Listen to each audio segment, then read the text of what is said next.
Okay, so today we're going to start actually learning about some of the diagramming that will help us build up to some of the simulation modeling frameworks that we talked about in the introduction.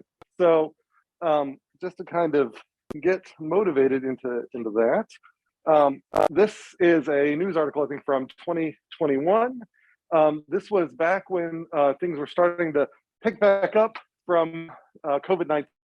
And there was this question of, are we experiencing a so-called K-shaped recovery up here? Now, when we talk about this term K-shaped recovery, that's effectively a graphical model about the way in which a society might recover from a pandemic or some other event. And so what does it mean to be a K-shaped recovery? Well, to see what that means sort of on a graph, then the idea here is that if you've got a time event down here, so you've got a time before time, an event, which is kind of this transition region, and then an after time, then a K-shaped recovery represents when two groups of a population decline together, but then after a recovery, one group takes off and the other group does not. And so in this particular case, then they talk about that, technology, retail, software services is this purple line up here, and the industries needing assistance are travel, entertainment, hospitality, food services. They continue to decline, and it kind of looks like a K. So it is a graphical communication of particular trajectory that might happen in such a scenario. And the question was, are we in a K-shaped recovery from COVID?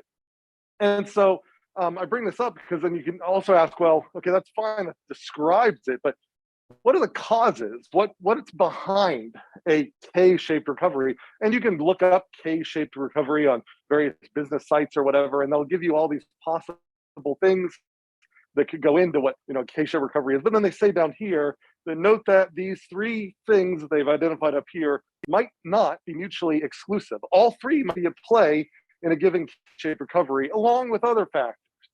So in other words, it's really complex what's going on here. And in order to really get at, experimenting with which drivers are in effect in which, recoveries, then we would like to have more than just a graphical description. We would like to have some sort of dynamical model that we could maybe play with by turning off certain things, turning on others, and seeing if we get the same sort of recovery, that sort of thing. So the question is, how do we move toward dynamical models that allow us to introduce possible causes so that we can compare scenario trajectories in the simulated world with hypothetical causes with the real world, so we can maybe get some idea as to what might be going on in the real trajectories. And so that's kind of where we're moving here, is how do we get to something more than just a graphical description? How do we start investigating causes, the hypothetical causes? And that's what kind of brought us to tools like last time. Now, we are building up to learning how to build stock and flow models.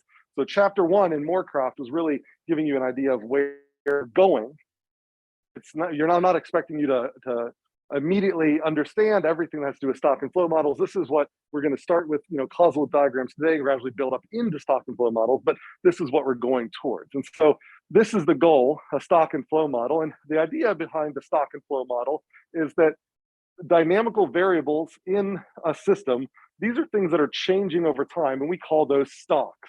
And they represent the state of a system. And so a stock could be the number of fish in a fishery. It could also be the average income of a particular group of people. These are things that we can think of that at any instant of time is static, but from instant to instant could fluctuate. And we could imagine that there would be certain causal drivers that could lead to that cause these state variables to move around from one state to another. And those causal drivers we refer to as flows.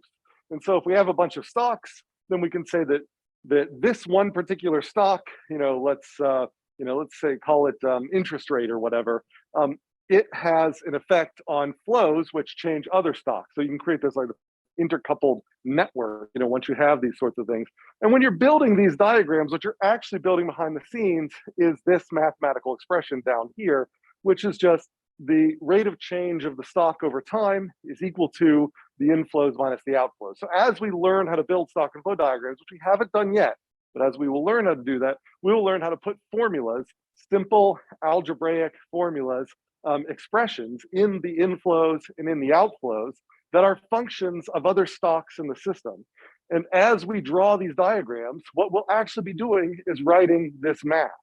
So when we hit, what will actually happen when the simulation plays our stock and flow model is it will be solving this equation.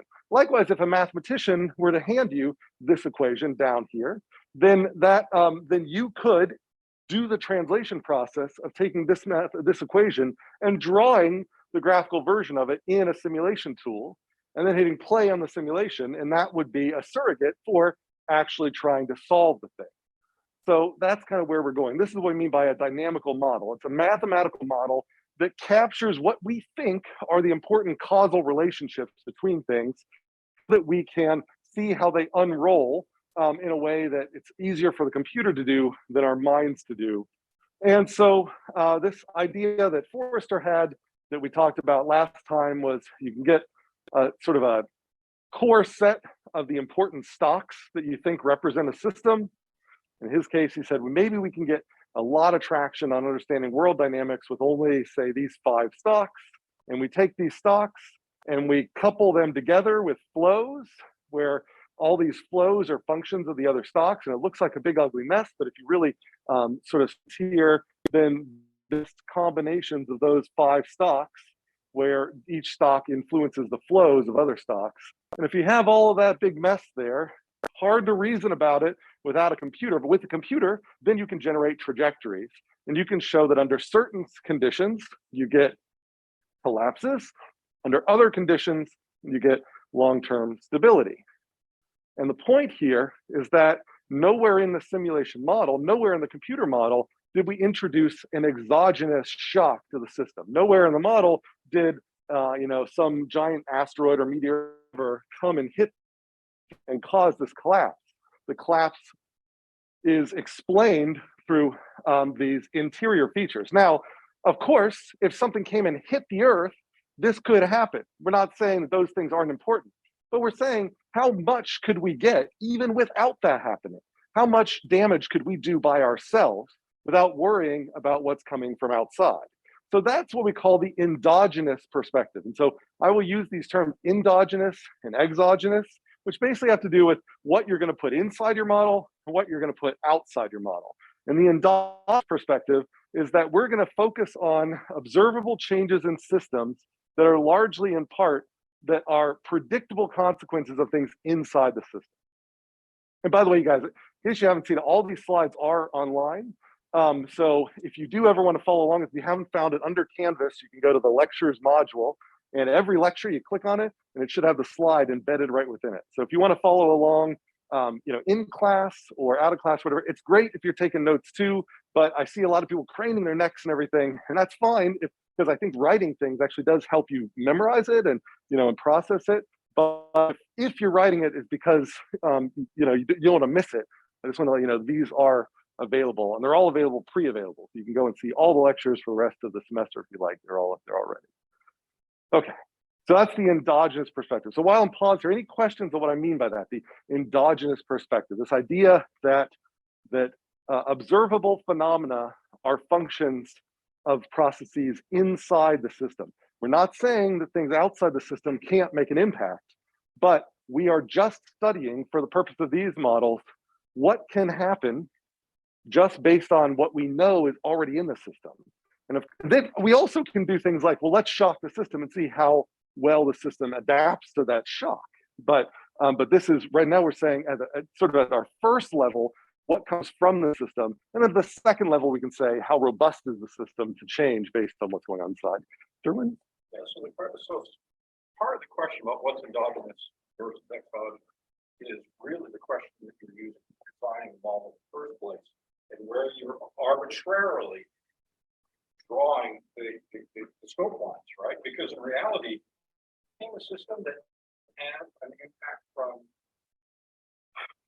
what you may want to consider as external to to your Right. model. That's a great point. So the question brought up here, or the comment brought up here, is that it seems like this is sort of, it's an arbitrary distinction between endogenous and exogenous, and in all systems, you're going to have external factors and internal factors, and that's definitely true. The only closed system is the universe as a whole, right? So once you focus on a system, you're necessarily saying, I am going to forget about all the stuff outside the system, just on the insides.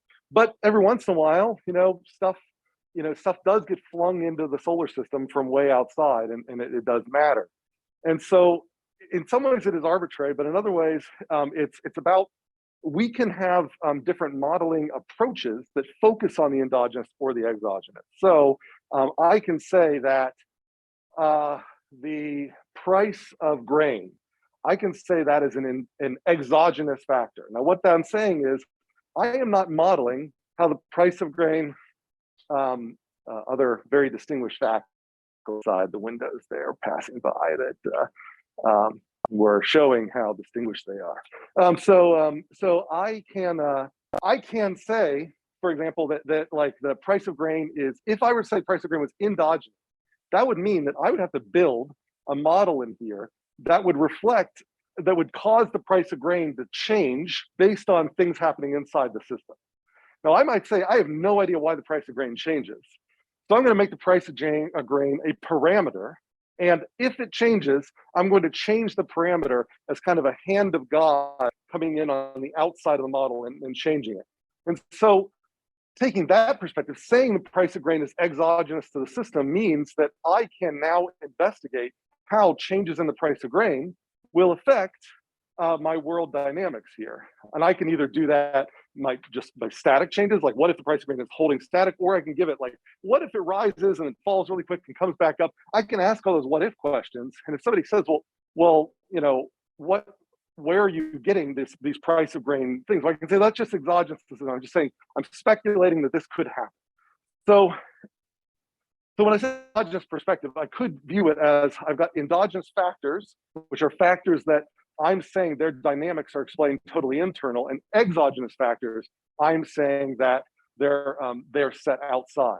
And later on in the semester, when we talk about like the fisheries model, like right now, the fishery you saw, you got to set the number of boats going into the fishery. Later on, we'll talk about how we endogenize parameters like that. How do we build a model that tries to approximate human behavior so that we get natural fluctuations in the number of ships that don't require a programmer ahead of time. So we will have the ability. So it just kind of depends on the questions you're trying to ask and the types of analyses you're doing. But what I'm trying to get at here is that once you've made those choices and you've chose to put your parameters in here, then the idea from that point forward is that you're assuming that the really important, exciting, observable changes here are primarily due to the stuff going on inside, or how the stuff going on inside responds to kicks from inputs on the outside. But we sort of assume the really stuff doesn't happen because it's being forced to do that from the outside. We're assuming that it's coming from something inside the system, if that makes sense.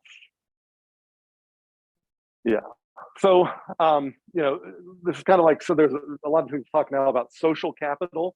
So that you can say that like where you grow up may give you more of a benefit than you might think. And that's sort of a statement about that there are the internal network of the people that you grew up around have sort of a value that's just as good as someone, if you didn't live in the area, someone were to just give you a bunch of money. So it's almost like there's this isomorphism, this kind of fancy word for it. We could say that if you don't have the cash, but you have the right network, it has just as much value as if you didn't have the cash, but then someone like hand of God handed you a wad of cash, it would give you the same benefit. So to say social capital, there's like an equivalence there. So that's what we're saying, is that there's something almost tangible in the network. That's what the endogenous perspective is all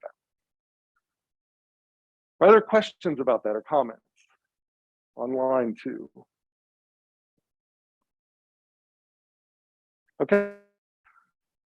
So that's the idea is, we're trying to build up to these things, right?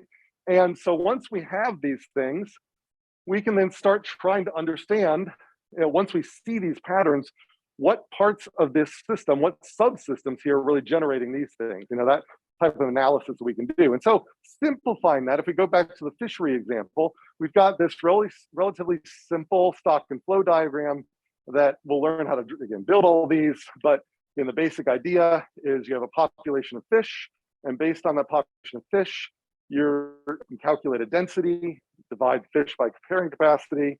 That gives you a way to look up the regeneration. That will change the number of new fish per year, which will then change the number of fish. So notice I kind of went around there. So there's a feedback there where the number of fish affects the number of new fish, which affects the number of fish.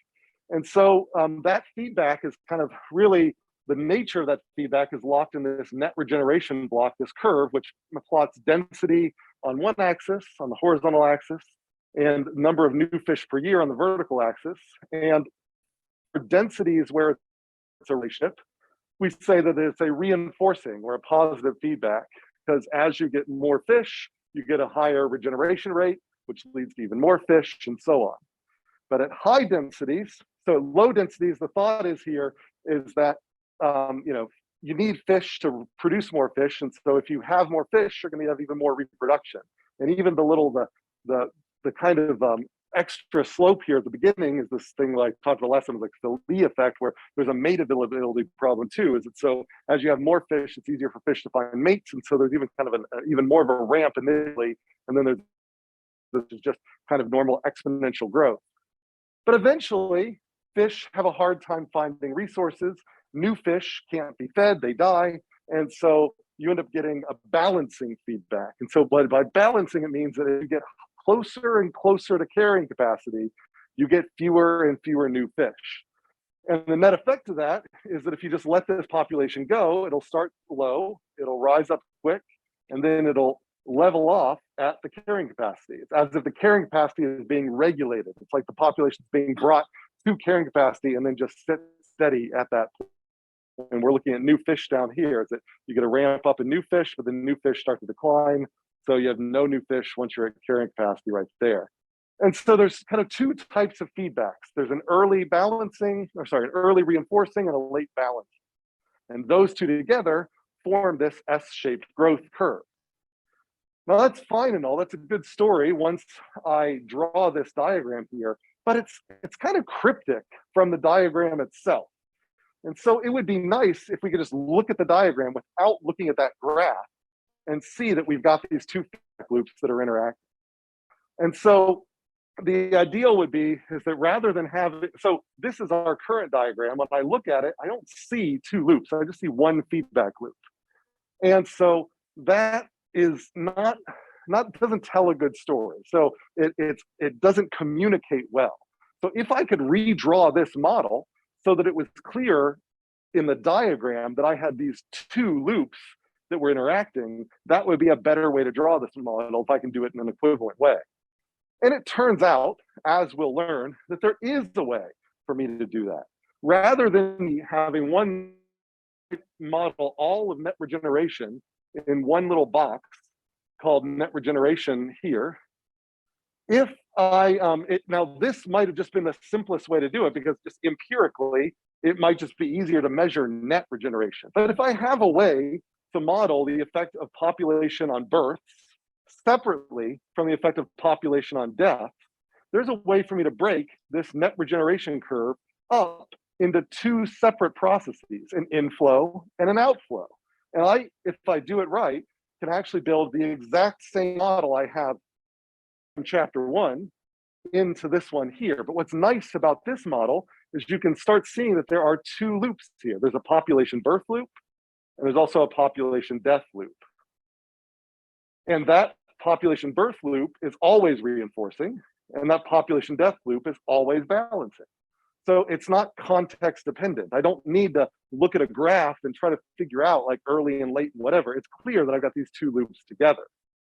And so what we're going to learn how to draw here is this intermediate point, this causal loop diagram, where before I worry about how to build this dynamic model up here with all the math, I pop it out and I draw something that is more refined than just showing the loops.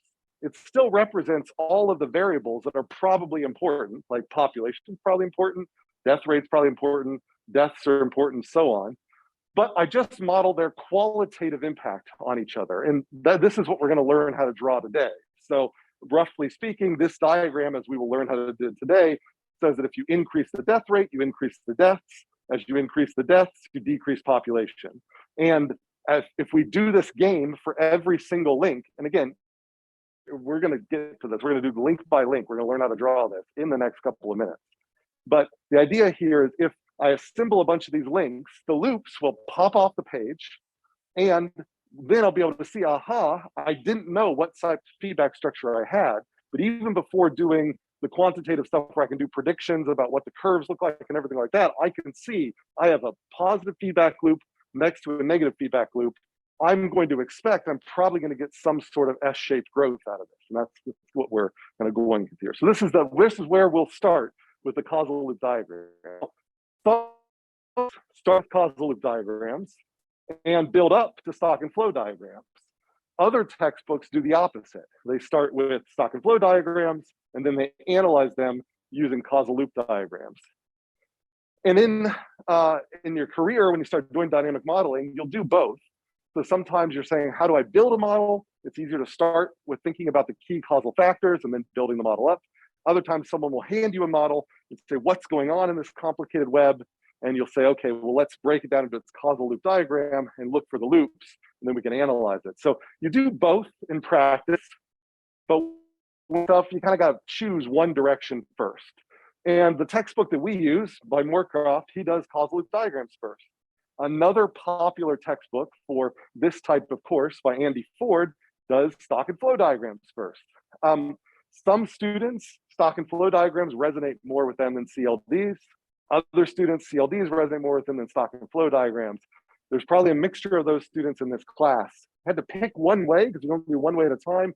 We will eventually learn how to do both, but we had to choose one to go first. And so we're doing causal loop diagrams first. If they're not kind of, it's like you really need the dynamics, just wait a couple of lectures and we'll get into the dynamics stuff and everything will kind of come together. But we had to choose one first. It's not that you don't always have to do CLDs first. That's all I'm trying to say. All right, so before we start learning how to draw these things, are there any questions about this roadmap for where we're going forward, or the general idea here, including questions online? And by the way, anybody who's visited this questions link, it was filling up with the service I used because they changed kind of their how they do the structure. And so I switched to a different service. So if you tried this before and it said like, oh, too many people are logged in, then it should now, I think you should be able to get in and post. So it's so that's kind of been fixed, switch services with those. So. Okay, good. All right, so causal loop diagrams. And this is, if you've taken systems thinking, hopefully this is a little bit of a review, but maybe we'll make things a little bit more concrete and give you some tools to better understand these things. And so we're going to talk about the feedback loops and feedback loops. And there are analogous, or there are sort of these totally equivalent terms that we'll just switch around based on, you know, the context. And so we'll talk about positive feedbacks, but the equivalent term is a reinforcing feedback. Sometimes it's also called a snowball effect. This gets a little bit confusing because the terms vicious and virtuous cycle are both positive feedbacks. For the math, they're identical. Even certainly, if you talk about them, they're very different, but mathematically, they're identical. We'll use notations of a plus with a circle around it or parentheses around it, or an R for reinforcing. We'll use symbols like these, pluses with circles, pluses with directionality around them, or even little diagrams of snowballs are common to see in these types of diagrams, or these things here. So here's another example of a snowball. This is from a different software tool. Sometimes they show a growing exponential growth curve. All of these are identical, and they represent growth processes. These are like, you know, if fish produce more fish, and those generate more fish, which produces more fish. That produces exponential growth, so long as it's not limited. And so that's a positive feedback. A vicious cycle is a positive feedback that we say kind of has qualitatively negative consequences. So a vicious cycle might be that someone has poor health and it makes them depressed, which leads them to engage in activity, which creates them even worse health. And so the vicious cycle where they're accumulating sort of these negative influences on their health. But then a virtuous cycle can go the other way, where if you if you have a good study habit and it causes you to do well in your courses and without having to spend as much time, then that might end up making you more positive about the studying because it's not eating up as much of your time. And so you end up kind of doing better and better. So it's this idea in both cases here, you have a growth, an exponential growth, but the context makes vicious and sometimes called virtuous. So it gets confusing then when we talk about negative feedback, because negative feedback, also called balancing feedback or counteracting feedback, sometimes also called a regulatory process or regulating feedback. Notations here, negative sign with a circle or parentheses around it, B with a circle or parentheses, or C for counteracting, same thing. Sometimes scales are used. Here's scales in one software program, here's scales in another. Sometimes it looks like a decaying exponential. That's a symbol that's used. All these things are equivalent for negative feedback. And these are feedbacks where the larger the thing gets, the more likely it is to get smaller in the immediate future. And so it has this effect where it causes itself to shrink or causes itself to shrink around kind of a set point. And so an example of a regulating feedback might be the way your body regulates temperature to around 98.6 degrees Fahrenheit. If your body happens to get slightly higher than that, it kicks off a process that leaves itself down. If your body gets cooler than that, it kicks off a process like shivering, causing your body to warm up. If it actually hits 98.6, it doesn't do anything. And so that's an example of a negative feedback where the difference from the set point is constantly being worked on to get smaller and smaller and smaller. So positive and negative feedback are not good and bad. Positive doesn't mean good, negative doesn't mean bad. In fact, very often negative regulating feedback is good. You know, like if we talk about, you know, we're trying to regulate human activity for an resource. Successful, then we hopefully can bring the human activity to a point where it makes for sustainable exploitation of that resource. Or if your temperature control, actually the guy that walked by that was waving his hands around is world's expert on thermoregulation, actually, strangely enough. And that's an example where if the negative feedback is working properly, your systems, sit at the right temperature. So negative feedback is often good, and positive feedback is sometimes good or sometimes bad. It kind of depends. That's why it's sort of vicious or virtuous. So when we talk about negative and positive feedback, think about it, it's about okay. It's not about good or bad. Technically, both could be good or bad. So are there any questions about this? We're going to see examples of this as we start drawing loops and we see these loops come up, and I think it'll become more clear. But I just want to make sure we got the language in play here, or at least you buy that good is not positive and bad is not negative when it comes to these things. Okay. All right.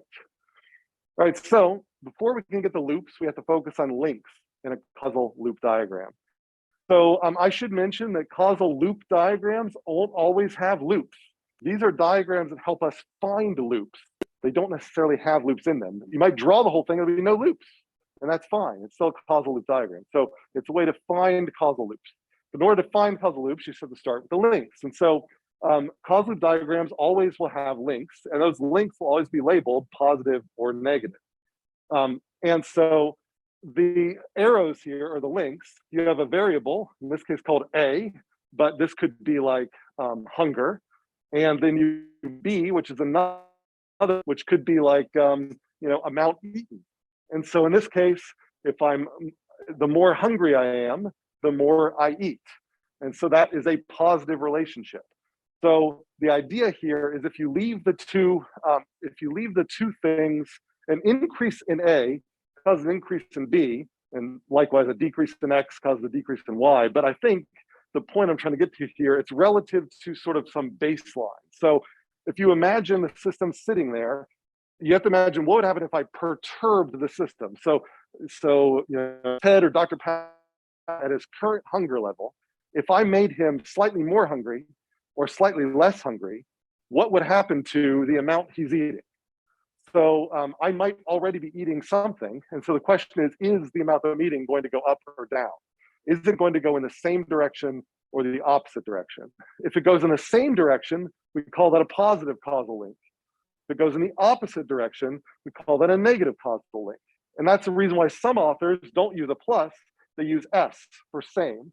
And some authors don't use a minus, they use O for opposite. So in your mind, when trying to figure out which one's which, you play a hypothetical game where you're going to say, imagine the system sitting there in its current state. If I decrease this, what happens over here? Am I going to see a decrease or an increase? And if whatever you did here, if it's the same thing happens here, you put a plus, or if whatever you did here, the opposite thing happens here, you put a minus. And that's the difference between a positive link and a negative link. All right, so questions about that so far? And these are causal links, not correlational. So you have to have a plausible causal mechanism that would connect A to B. There can be correlations all over the place, but if you can't directly, this is the direct influence of A on B. And we'll see some examples of that here in a minute. So if I expand this and I think of these four variables together, in order for me to figure out what these signs are, this is really a tricky thing. I have to hold all of the other variables constant while I make my hypothetical perturbation, even if in real life it would be impossible to make that little perturbation into one variable without other variables changing too. So for example, I don't know what C's influence on X is. So if C is hunger and X is amount eaten, that's what I mean by C and X. So I imagine, what if I increase C? Now, in your head, you might realize there is a link between C and B. So that if I increase C, it's going to cause B to increase, which is going to have some impact on X. You have to forget that. Now to say just locally, if I manage to somehow increase C, what would that effect alone do on X? This is in mathematics what we refer to as the partial derivative. We're effectively taking the partial derivative of X with respect to C. We need to know the sign of that derivative. And so even though there might be some indirect path where increasing C causes B to increase, which might cause X to decrease, I need to say, if somehow I could manage to hold constant, what would C alone do to X? And it might be there's no direct link, in which case I get rid of this link and there would only be the link up to B and over to X. But a lot of times you'll have indirect links where there's a path from C to X, but there'll be a more direct path from C to X as well. And it's those direct paths. So to try to think about how can I manage to hold everything else constant? And then if I were to manage to, even if C and B are related, if I could manage to increase C alone, what would happen hypothetically to X, given that B stayed the same? Does that make sense? Okay, because we're going to let the computer tool do the complicated stuff of figuring out all the indirect relationships. But in order for the computer tool to figure out the indirect stuff, we have to give it all the direct stuff. All right, so that's what I'm saying, of only C. The other thing that we're going to see in these diagrams are delays. Now, delays have quantitative meaning when we start simulating things in stock and flow diagrams. Here, they just have, they're just communicating that the delay exists. And so we often use these double bars, which comes from thinking of in electronics, capacitors create a lag in systems. And so a lot of times they draw them with kind of a capacitor symbol here, or just the word delay is common here. So both of these things mean the same thing here. And so these two diagrams mean that there is a positive relationship between the flow of hot water and water temperature, say in a shower, but that relationship is only realized after a delay. And so the idea here is if I were to increase the flow of hot water, there will eventually be an increase in temperature, but it may not be immediate. And so that delay is recorded there. Now, nothing is instantaneous. Nothing can move faster than the speed of light. So there always are delays.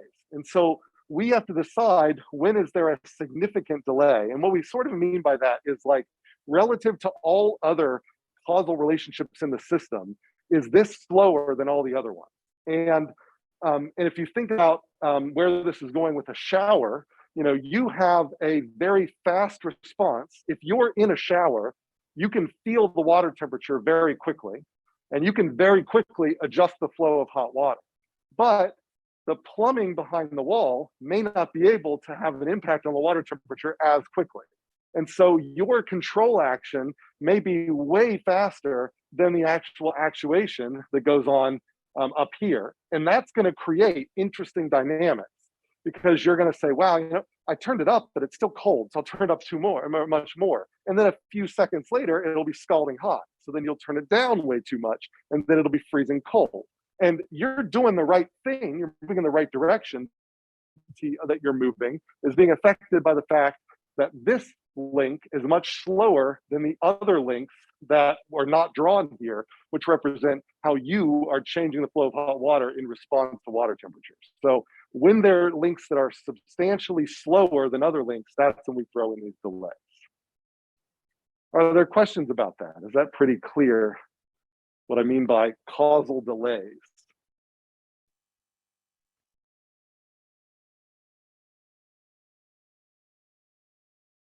Like, I don't know if I've told this story, but they've done studies that say that whenever a professor asks a question, there is a certain about 30-second pause before the generation of the first question. So the professor says, are there any questions? There's about 30 seconds.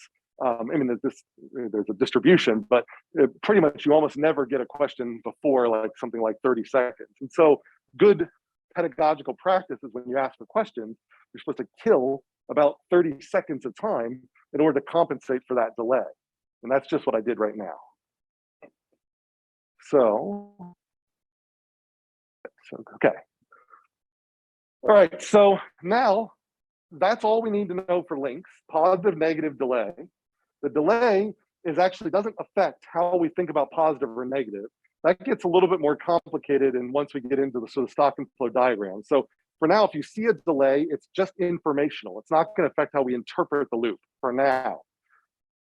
Now we have enough to then start identifying loops. So a loop in a causal loop diagram is just a path that starts in a variable and ends back on that variable. So this is a loop, a feedback loop, because you can start on any one of these variables, A, and come back to A, B, come back to B, C, come back to C. Now, each one of these links will be labeled positive or negative. The way we figure out if this is a positive feedback or a negative feedback is we count the number of negatives. And if it's an odd number of negatives, then it's a negative feedback loop. If it's an even number of negatives, it's a positive feedback loop. And we'll see an explanation for that in just about a slide.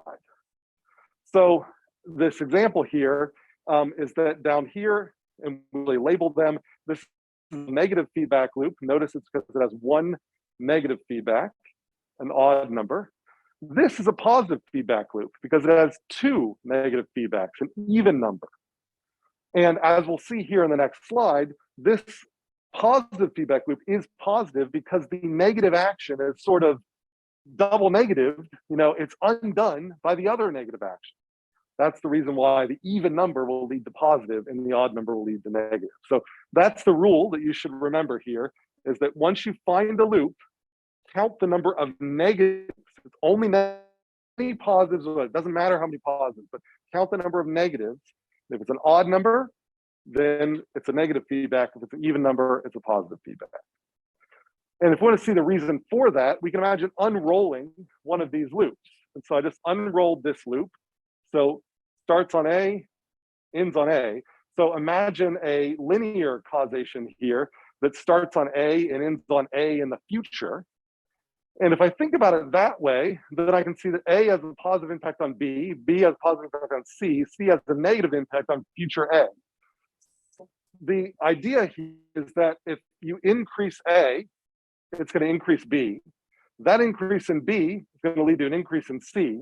That increase in C is going to lead to a decrease in future A. So the net effect of that is A has a negative impact on itself. So if I think about it then, so where does the double negative come into play? Well, if I had 2 or 4 or 6 or 8 or 0 negatives in this, the net effect when you come back to any variable will end up being a positive effect. And so the even number of negatives in one of these unwrapped paths, then every variable has a positive effect on itself. If you have an odd number of negatives in one of these paths, every variable has a negative effect on itself. So it's what direction do you get when you manage to go all the way back to yourself? And that's where this even odd thing comes into play. Questions about that? Is that pretty clear? The counting of the negatives. Again, this might be something that you already caught. If you, for those of you who took 220, this might be a lot of overlap with that. Sometimes when we get into the counting of things, then this starts to diverge a little bit, but that's the rule that we learned here. Okay. All right, so the other graphical element that we'll see on causal feedback loops are, and this is totally optional, but annotations that, and sometimes you won't even see them in all of the loops, but Moorcroft likes to do them.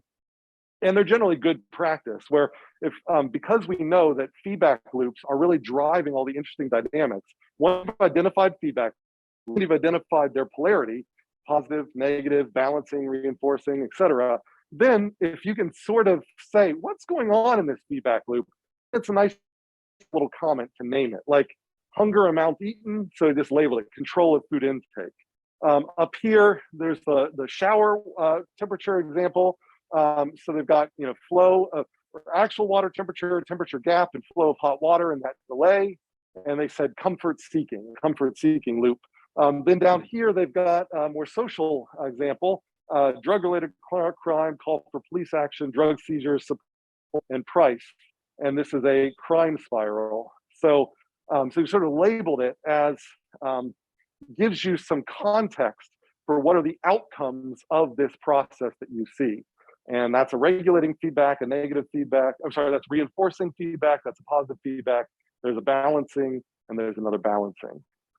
So this reinforcing feedback is an interesting one, this crime spiral, because it has a bunch of apparently regulating actions.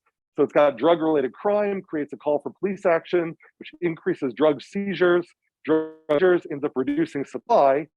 But the kicker is, you take drugs off the street, it increases the price of the drugs that remain on the street, which in this theoretical model might increase drug-related crime or cause other, members who maybe weren't taken off the street to come back in. So in this case, because of the double negative, this provides a theoretical background for how simply taking drugs off the street may not actually reduce the amount of drug-related crime, because the double negatives cause that with the decrease in supply is just going to increase price. So you end up where this thing just keeps going around. So not saying that's actually what happens or not, but that's the theory, and that's communicated here by the double negatives in this reinforcing feedback loop. Okay. So any questions about what I mean by this? The annotations really don't add any dynamics or anything. In fact, I'll just put up the question slide. Any questions in general? We got positive links, we got negative links. We've got delays, we got positive loops, which are an even number of negative links. We got negative loops, which are an odd number of negative of links. Yeah.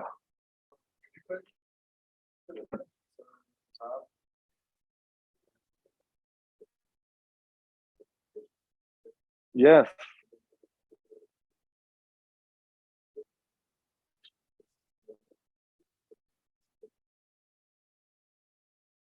I'm really glad you asked that question. Let me see if I can zoom in on that part, just to make that a little bit more obvious. I don't know if it's going to, let's try this. And maybe I'll share.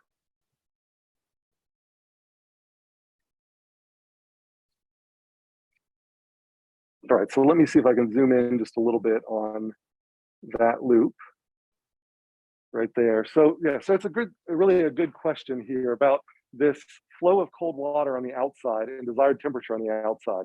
So this is an example where things that don't participate in the loop don't actually play a role in the don't actually play a role in the assigning of to the loop. So there is outside here, there's a flow of cold water that's going into actual water temperature. So the idea here is that if the, oh, sorry, trying to get extra things off. Let's just do this.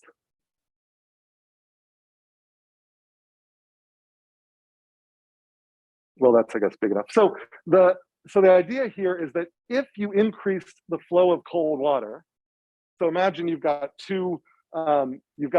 this is an older shower where things aren't combined, where you got a separate cold and hot water. And so all you're doing is controlling the hot water, but you just set the cold water at a fixed point. If you increase the flow of cold water, it would decrease the actual water temperature. But we're assuming that the person in the shower is only using the flow of hot water as their regulating feedback. So that's why this feedback loop only involves the flow of hot water. So this flow of cold water does have an impact on one of the variables, but it doesn't matter whether this impact is positive or negative. The loop itself has the same, particularly the desired temperature. I could increase the desired temperature and that would affect the temperature gap. So if I really wanted it to be hotter, then it might take, I might set the flow of hot water higher, but once I've set my desired temperature hotter or colder, the actual feedback that's going on in here doesn't actually, isn't affected by the temperature that I've set. So these sort of hangers on here, they haven't, they're important. We need to include them when we need to simulate the whole system, but they don't change the nature of the feedback because the feedback itself only involves these three variables: the actual water temperature, the gap between desired and actual, and the flow of hot water. So when you're looking for loops, and we'll see examples of this in a second, there's going to be these, it's going to be tricky because you'll have a bunch of things hanging on, but just because they're participating with the variables, they're not going to affect the nature of the feedback themselves unless there's other feedbacks to create other loops. But in this case, we're sort of assuming there's an exogenous parameter, desired temperature, and then an exogenous parameter, flow of cold water, that are just set, and they're not participating in the feedback. They're just set initially, and the feedback is only these three variables. Does that make sense? Great question, because that definitely comes up. Any other questions about this or other? All right, let me go back to the, okay, good. All right, so let's do some practice of these things. So here's an example of a home heating system. Let's see if I can manage to pull this away. Oh, okay, well, I'll just leave it. So I've got a home heating system here. All these have been labeled. Let's see if we understand what's going on here. So there are two feedback loops here that have to do with the stuff going on inside the house and the stuff that's going outside the house. So the idea here is that there is a certain air temperature inside the house, and there's an outdoor temperature outside the house, and there's a target temperature inside the house. So if we look on this loop, we can compare the air temperature inside the house to target temperature, and that creates, that interacts with the furnace to produce heat. So this is in an area, a part of the world that actually gets cold. So in this case, we're imagining that if the air temperature is lower than the thermostat temperature, then we produce heat that gets dumped into the house. Now that heat is going to increase the energy content in British thermal units inside the house, which as it, that's heating up the air in the house, and that will eventually cause the temperature to increase, leading to a decrease in this gap. And so the furnace will eventually turn on. This loop here is a regulating feedback loop, a balancing feedback loop, which is constantly trying to respond to cold air temperature and heat it up to bring it back up to the thermostat's target temperature. So we've got a negative feedback. So increase in air temperature causes a decrease in furnace production. An increase in furnace production causes an increase in energy in the air. An increase in energy in the air causes an increase in the air temperature. So that's why we have one negative loop here. The increase in air temperature is decrease in furnace production. Everything else is positive. So before we go to the other loop, does this loop over here make sense? So regulating feedback in the thermostat. All right, now if you look at the other side, it's cold outside.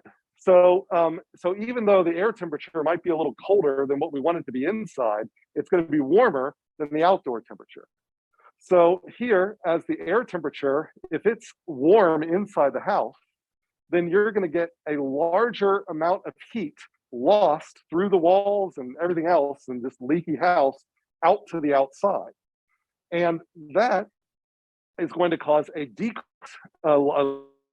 inside the house, which will then cause a decrease in air temperature. So notice how I said this is a positive link here. But the way I said that is I said a loss here causes a loss here. So they went in the same direction. Earlier, I said an increase here causes an increase there. So when you're doing the hypotheticals, you can go both ways. It's about same or opposite. So, so if I lose here, I lose here. That's why that's a plus. If I increase the air temperature here, I increase loss to the outside. That's why that's the plus. If I increase the heat loss outside, I decrease energy inside the house. That's why that's a negative. So that's why that's an opposite there. Or I could have gone the other way. If I decrease the heat loss, then I'm going to increase the energy inside the house relative to my baseline. So that decrease increase is why that's a negative there. So if I look around this, I only have one negative loop, and now I have two negatives next to each other. So I have a negative feedback loop and another negative feedback loop. And these two things, as we're going to see, are going to fight each other. And this is one of the reasons why you're always going to be losing heat to the outside, and the furnace is always going to be turning on. And overall, the air temperature of the house is going to be some tension between the outdoor temperature and the target temperature, and it's going to be regulated. So the air temperature inside the house will be held constant, even though the furnace is going to keep kicking on, and you're going to keep losing heat to the outside. So questions about that causal loop diagram? Do all those links and loops make sense?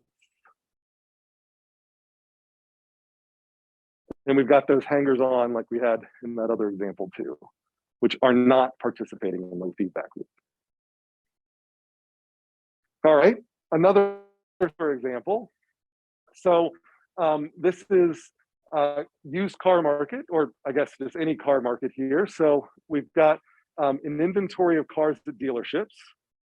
Now, the more inventory you have at dealerships, the lower the price is going to be. So that's an opposite relationship. If I were to increase the inventory, I would decrease the price. If I were to decrease the inventory, I would increase the price. So that has an opposite relationship, which is why that's got a negative there. Now we can break left or right and see what happens.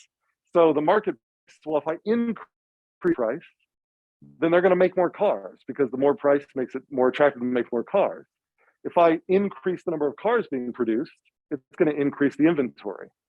And then, like we said, that will eventually lead to a decrease in price. And that's why that one negative link causes this whole thing to be a negative feedback.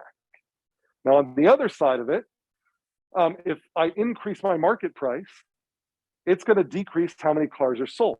That's an opposite relationship. That's why that's a negative. Now, if I increase how many cars are sold, that's going to decrease inventory, which is why that's an opposite relationship.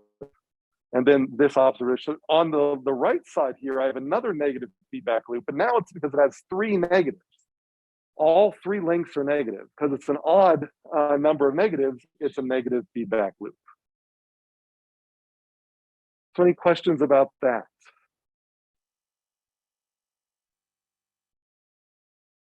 Questions online?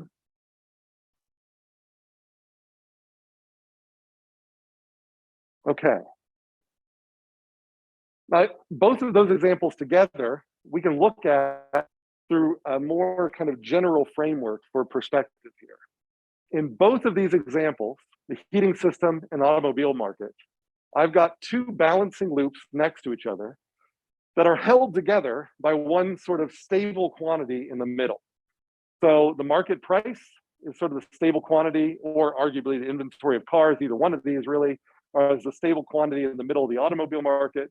And the air temperature, or arguably the energy content in the house, is the stable quantity at the middle of this one. So we got two balancing loops that are responding to a quantity, which is like a rock that's not moving. And so on one side, you've got a perpetually unmet goal, and on the other side, you've got a perpetually unmet goal. And this perpetually unmet goal is what's going to drive activity continuously on both sides. So on this side of it, you effectively get like a figure eight that creates sort of a reinforcing loop. So whatever your goal is here, as you act, it's going to go through the stable quantity here, which if you think about it, it sort of has this like weird figure eight path that leads back to it. And so even though feedback loop is negative here, because of the way this system is structured, that it's almost as if this second feedback loop doubles the number of negative links. And whenever you double the number of negative links, it goes from odd to even. So it's almost as if putting these two negative feedback loops together creates this figure eight effect, where instead of having an odd number of links, the net effect of putting them together is if they have an even number of negative links. So this creates a reinforcing feedback where this thing constantly runs. The furnace is always running. They're always making new cars. Similarly, on the other side of it, same story is going on. You're always losing heat to the outside. You're always selling cars in the market. And so it's kind of, again, like these two negative feedback loops couple to create balancing feedback loops because this tricky stable quantity in the middle that refuses to move, and that creates this sort of tension between these two that creates kind of a reinforcing action. In general, we don't do this figure eight thing when we look at causal loop diagrams, but the escalate, this is something we call an S figure.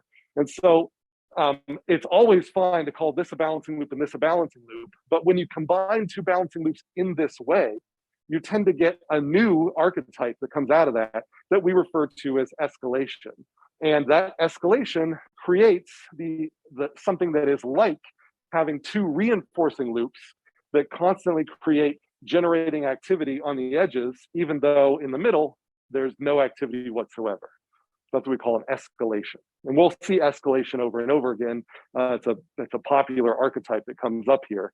And I'm just showing it as here. And so now this is another example of where escalation, we don't want to add any qualitative meaning to it, like is it good or bad? Well, in the case of the house, the escalation behavior is a bad effect because it's an engine of waste. But in the case of the car production, I mean, I guess it depends on maybe your perspective, but you might view it as a good effect because it's an economic engine, which is generating GDP, basically. It's actually generating economic activity continuously. So, and I don't use engine isn't sort of used accidentally here. If you think about the way an engine works, like an internal combustion engine, it's a similar sort of behavior. It's kind of chasing its own tail.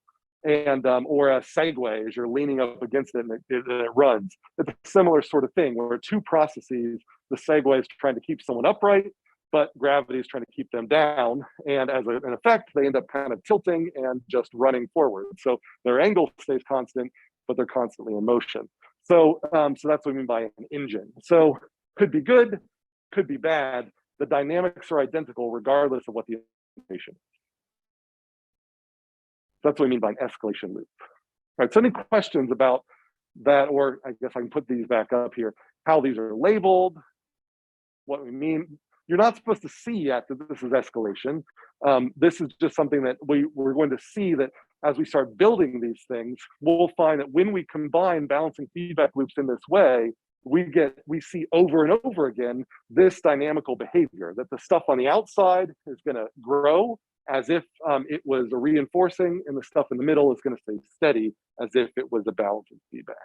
So it's like you put all the balancing in the middle and ends up creating reinforcing on the edges. And that's just the interaction of feedback loops.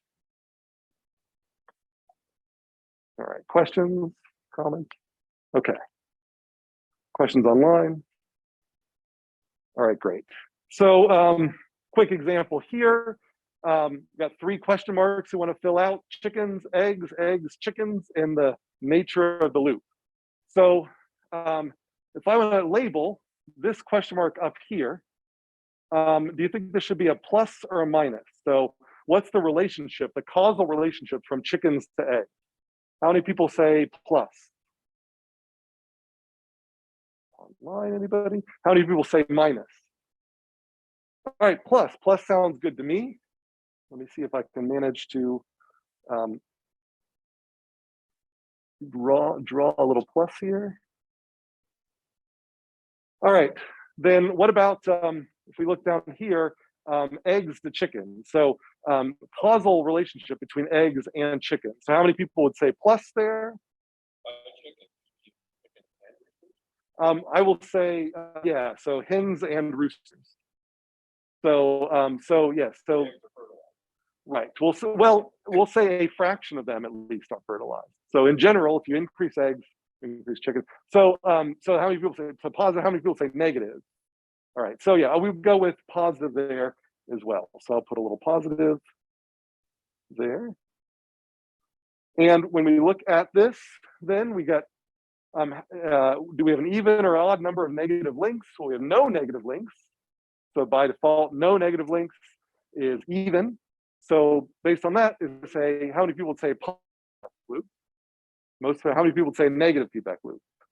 Right, it's a positive feedback loop or a reinforcing feedback loop. So we could put here in the middle plus, and I put it like down here, but I'm just going to write it on the outside. Or we could put an R for reinforcing. That would be fine. So yeah, reinforcing feedback loop, positive feedback loop. Good. All right. Little more.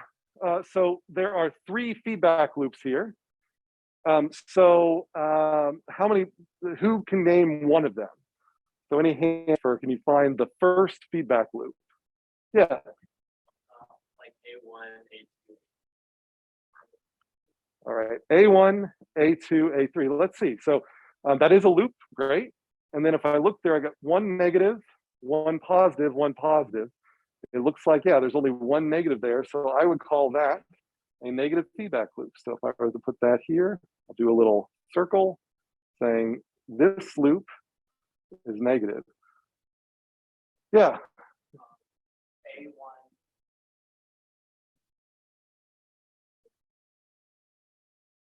So looks like we got all the way around the perimeter here is another loop.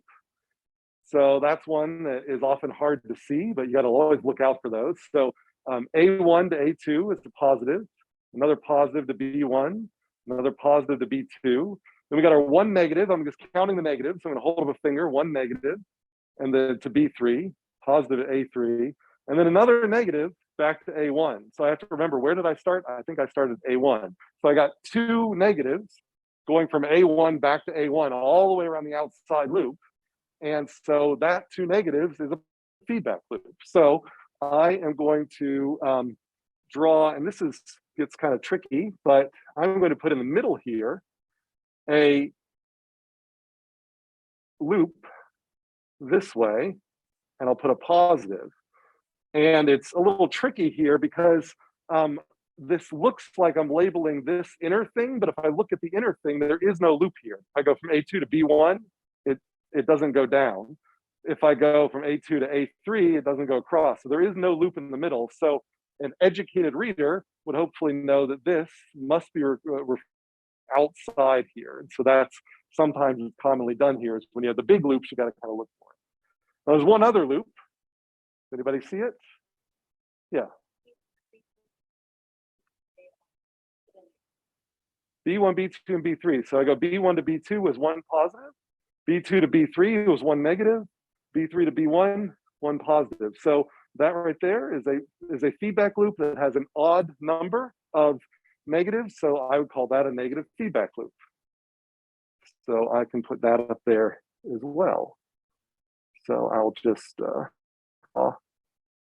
this here and do a negative.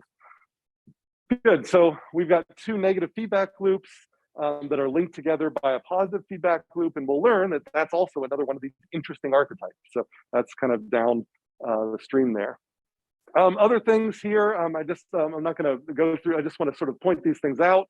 Good thing for a home is to convince yourself that neither of these are correct. So in this one here, I hope you'll see that it does have a loop, but loop has one negative link, so it's not positive. Over here, it looks like a loop, but if you actually look more closely, there is no loops in this causal loop diagram because C only goes to D. There's no feedback coming back to C, so that should not be there. So that should be a negative, and that should not be there at all. So hopefully you can convince yourself of that. Another one at home, is try to find all the loops in the bird feeder problem that I kind of gave earlier. It's a good exercise. So the last couple of minutes here, I just want to give a couple of rules to focus on here that we'll again in the next couple of lectures and as we see what Moorcroft says here. But something I mentioned earlier is that these causal loop diagrams are meant to cause, they capture theoretical causality, not correlation. So this is kind of an example here where dry, hot summer, sunny weather happens to lead to both an increase in ice cream sales and an increase in sunburn. Now, you could look at that and say, well, maybe ice cream sales are increasing sunburn rate. Now, it is true that those two things are correlated, but they're correlated because they have a common cause, right? Post hoc ergo prop, I don't know, what doesn't matter. But the right way to grab that common cause would be something like this, where I can say the average temperature has an effect on sunburn rates, but also has an effect on ice cream sales, but there's no link between these. You could say maybe people with sunburn tend to eat more ice cream, so maybe there's a link going this way, but for all intents and purposes, for our theoretical model here, we know that there definitely is a link between temperature and these two things. We're asserting a causal hypothesis through here. We're not trying to describe a correlation. So these are causal loop diagrams, not correlational diagrams. Okay. Other things to think about is make sure that your variables are not, or basically are noun phrases. So in this example here, it's got costs rise, prices rise. And this is a little confusing because it's hard to say what would happen if we had an increase in costs rise, and how would that affect prices rise. So instead we say, well, just get rid of the verbs and say the right way to do that would say, how do costs affect prices? And as costs increase, we get an increase in price. So stick to noun phrases. Have a clear sense of direction. Don't say feedback from boss and mental attitude. We don't know what type of feedback it is. We don't know what type of mental attitude it is. Positive feedback, praise from boss, and morale. Those two things have clear senses of direction. So it's clear how that you're supposed to draw this arrow. And the other thing is that the normal sense of direction, this is a little bit of a convention. It's not going to kill you if you break this one, but it's just conventional to try to make the normal sense of direction positive. So instead of saying costs, an increase in costs leads to an increase in losses, you could say, well, why don't we just say an increase in costs leads to a decrease in profits? So rather than putting a negative connotation into the variable name, put the negatives into the links themselves. So we want to try to make the normal sense of direction, whatever that means, to try to be positive. So we focus not on the profits, and then we focus on negative relationships with the profits instead of the loss. And I think that's kind of the big thing. So any questions about these three rules, which we'll see again as we move forward? All right. So just reminders that for lecture B2 coming up, we're going to learn how to start drawing these things in VinSim or Insight Maker. So if you want to bring your own laptop and have VinSim installed, that's great. I was told that VinSim got installed on these computers late last week. I was going to double check that today to make sure that if it's not installed on these computers, then we have Insight Maker. They both can do the causal diagrams. But if you want your own laptop, that's good too. Otherwise, Muddy's Point coming up for Sunday, and for next week, lecture B3, that's Tuesday. That's Moorcoff's chapter on causal loop stuff. So make sure to maybe look for reading for that. And so yeah, that's just the standard reading stuff. So with that, let me give you an attendance question, and happy to take any remaining questions if you got them. So the question I'll ask you is, give me a number of negative links that would correspond to a negative feedback loop. So if I had a negative feedback loop that had that many links, then it would be a negative feedback loop. So I'm looking for 1, 2, 3, 4, just pick a number. And that number is going to be a number representing a negative feedback loop. So how many negative links do I need to get? Just give me an example, a number. A number is what I'm looking for. Any example number that would correspond to a negative feedback loop, number of negative links. So give an example of the number of negative links in a negative feedback loop. And that's all I've got for you. So if you have any questions, feel free to come up after. Otherwise, we'll see you Thursday. We'll start open up software tools.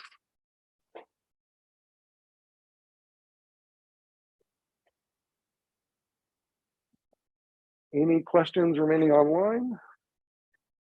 Hopefully the audio will clear as I start speaking up.